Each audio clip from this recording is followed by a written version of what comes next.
L'intelligence artificielle s'est imposée comme une révolution majeure dans notre époque.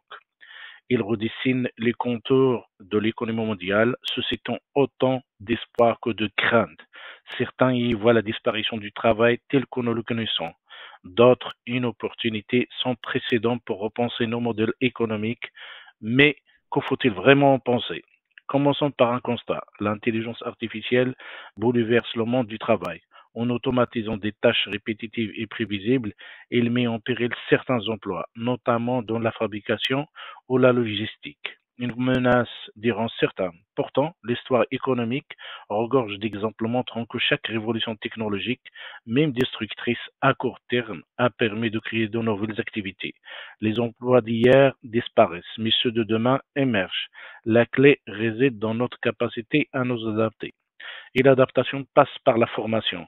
Avec l'essor de l'intelligence artificielle, des secteurs comme le développement informatique, l'analyse de données ou encore la cybersécurité connaissent une demande explosive.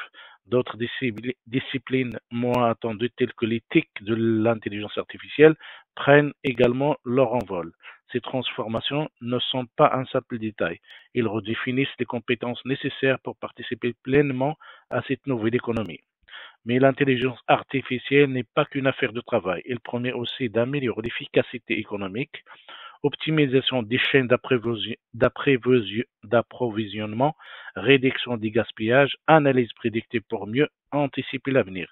Ces innovations pourraient considérablement stimuler la croissance et par ricochet les conditions de vie. Cependant, cette croissance ne sera pas sans conséquences, car si l'intelligence artificielle a le potentiel d'augmenter la richesse, il risque aussi de creuser les inégalités.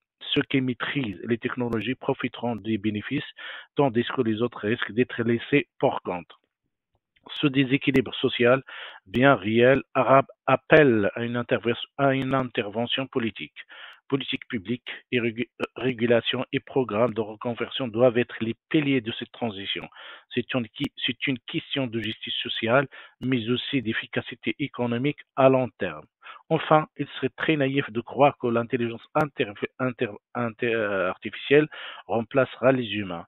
Il ne signe pas la fin du travail humain, mais son évolution. Dans cette nouvelle ère, l'intelligence artificielle sera un outil puissant permettant aux humains de se concentrer sur des tâches à forte valeur ajoutée, la créativité, la stratégie ou encore les relations humaines. Plutôt qu'un remplacement, c'est une collaboration qui se profile. Alors, l'intelligence artificielle détruit-elle l'économie? Non. Il en redéfinit les règles. Les défis sont immenses, mais les opportunités le sont tout autant. L'avenir dépendra de nos choix collectifs. Investir dans la formation, soutenir les travailleurs en transition et garantir une répartition équitable des bénéfices. Si nous relevons ces défis, l'intelligence artificielle pourra être une chance pour tous et non un privilège pour quelques-uns. Nous sommes certes à un tournant historique. À nous de décider dans quelle direction avancer.